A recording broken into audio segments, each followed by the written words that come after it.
비용 처리가 지금 현재 한도가 어떻게 되죠, 연간? 비용 처리 한도 규정은 연에 1,500만 원으로 돼 있는데요. 1,500만 원 안에 또 구성 요소가 또 있습니다. 네. 여기서 좀 계산이 복잡해지는데 세무 이슈가 하나 있죠. 내년 1월 1일부터 8천만 원 이상의 고가 차량에 대해서는 연두색 번호판을 붙인다고 합니다. 법인 차량에만 부자 표시를 해주는 거다. 탈세를 방지하기 위한 것이다. 이게 찬반 양론이 팽팽한데 오늘 이 전반적인 이 차량과 세금 절세 요거에 대해서 우리 세무사님한테 한번 이것저것 물어보면서 차량 절세와 관련한 대화를 한번 나눠보도록 하겠습니다. 사업하시는 분들이 차량으로 절세를 할 수 있나요? 있습니다.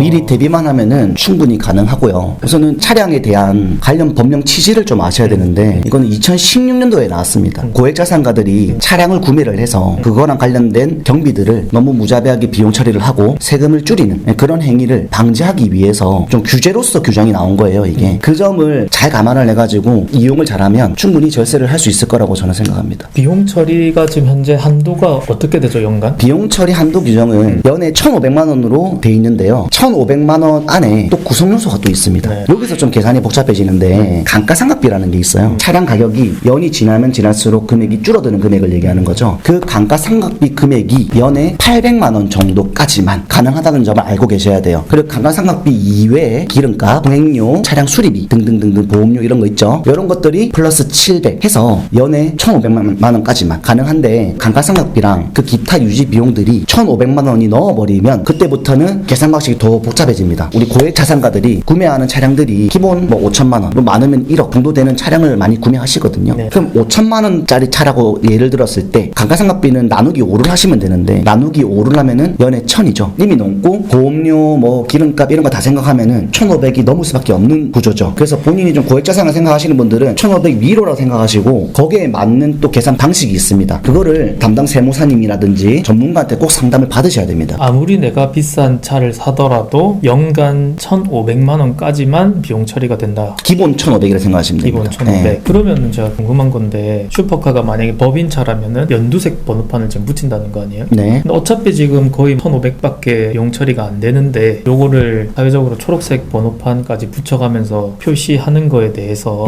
개인적으로는 어떻게 뭐 효과가 있을런지. 사실은 그게 번호판의 색깔에 따라서 세금 처리가 달라지는 건 없기 때문에요. 그렇죠. 이름표를 그냥 달아준다는 느낌. 그 이외에는 사실은 세금적인 측면에서는 이슈가 저는 없어 보입니다. 차량 종류나 뭐 사업자 종류에 따라 이런 비용 처리가 달라지는 건 아니죠? 차량에 따라서도 또 달라집니다. 달라지는 그리고 이제 법으로 정해진 차량이 있는데요. 첫 번째는 개별 소비세가 부과되지 않는 차량은 업무용 승용차에 대한 규제 있죠. 요거를 적용받지 않습니다. 예로는 1000cc 이하 차량들, 경차, 레이나, 스파크 이런 애들. 그 다음에 부인승 이상 승합차, 화물차 요렇게 크게 세 가지로 생각해 주시면 좋아요. 이 차량들은 이 적용 대상을 안 받고 이 이외의 차량들이 요 한도 규정을 적용받는 거예요. 어렵네요. 당연하죠. 그다음 네. 사업자의 종류에 따라서는 달라지는 게 있나요? 그것도 있습니다. 일단은 법인 사업자는 예외 없이 무조건 이 규제 대상에 적용을 받고요. 개인 사업자 중에는 업종별로 연매출 규모에 따라서 판단이 됩니다. 업종이 크게 세 가지로 나눠지거든요. 첫 번째 부류가 이제 서비스, 두 번째 부류가 음식점 제조, 세 번째 부류가 이제 도소매 이렇게 나눠지는데 도소매는 3억, 음식 제조는 1억 5천, 서비스는 7,500. 매출 기준인 거예요? 아니면? 예, 직전 연도 매출 금액 기준입니다. 이거 이상이 되는 사업자들만 규제 대상을 적용받습니다. 그럼 이 매출이 안 되는 사람들은 적용 없습니다. 그럼 비용 처리를 그렇죠. 무한으로 할 수 있다? 무한으로 합니다. 1,500만 원 제한은 안 받습니다. 전문직은 어떤가요? 전문직은 무조건입니다. 소득에 관계없이. 맞습니다. 변호사님은 전화 다 억울합니다. 알겠습니다. 뭐 전기차라고 해서 뭐 따로 달라지는 게 있나요? 그거를 이제 오해하시는 분들이 많은데 요즘에 전기차에 대해서 워낙 혜택이 많지 않습니까? 정책적으로 개별 소비세가 과세되지 않는 차량에 대해서만 이 규정을 적용 안 받는 거지 전기차는 개별 소비세를 과세됩니다. 근데 감면을 해주고 있는 거예요. 면제를 해주고 있는 게 아니고. 그래서 이걸 헷갈려 하시면 안 됩니다. 개별 소비세가 과세되고 있기 때문에 이 규정을 적용받습니다. 전기자동차도. 개인적인 질문인데 세무사님이 맡고 계신 고객님들이 많다고 하셨는데 네. 그 중에서 예를 들어서 8천만 원이나 1억 이상의 고가 차량을 법인 사업자나 이렇게 네. 해서 비용 처리하는 분들이 많이 있나요? 많죠. 필요해서 차량을 구매하시는 건 맞지만 비용 처리 목적으로 하시는 분들도 많습니다. 대표님들이 연락이 오면 그 1,500만 원 선이라는 아까 제가 그 800만 원 플러스 700만 원 있잖아요. 있잖아요. 그 선에 최대한 맞춰가지고 차량을 좀 구매하시라. 이렇게 상담도 많이 해드리고요. 연간 1,500만 원을 맞춰서. 그렇죠. 네. 이게 중요한 게 아까 800만 원이 중요합니다. 항상 800만 원을 까먹으시더라고요. 감가상각 그렇죠. 하시는 거죠? 근데 이게 또 내 차로 사냐, 리스냐, 렌탈이냐 여기에 따라서 또 달라집니다. 계산 방식. 아주 어려운 내용일 것 같은데 간단히만 한번 설명. 우선은 제 차로 산다. 저는 자차라고 표현하거든요. 이게 뭐 할부가 될 수도 있고 일시불 될 수 있지만 이 자차로 샀을 때는 감가상각비를 계산하는 방식이 그냥 나누기 5를 하시면 됩니다. 근데 리스나 렌탈 같은 경우에는 매달 나가는 리스로 렌탈료 있죠. 이거를 연으로 합산해야 되는 거예요. 다르죠. 좀 더 질문 들어가면 리스 방식으로 했을 때 매달 150만 원이나 뭐 200만 원을 리스로 네. 낸다고 쳤을 때 200만 원이면 1년에 2,400이잖아요. 2,400이면 연간 1,500까지는 비용 처리가 되는 거고. 아니죠. 800만 원에 대한 금액 계산을 800만 원에 말씀드리는 대한 거예요. 것만. 여기서 많이 헷갈려 하시는 거예요. 리스료를 연에 800만 원까지 만들어 놓으시는 게 제일 좋은데 아까 말씀드렸지만 이제 고가 차량은 이렇게 세팅해 놓는 게 거의 힘들죠. 그러면 방금 자차냐 리스냐 뭐 렌탈이냐 요거에 대해서 조금 차이가 있다라고 설명을 해주셨는데 네. 이게 너무 어려운 내용이라 가지고 어떤 게 더 비용 처리에 유리하다 쉽게 설명해 주시면. 이게 정답이 딱 하나로 정해진 건 아닙니다. 네. 상황에 따라서 이렇게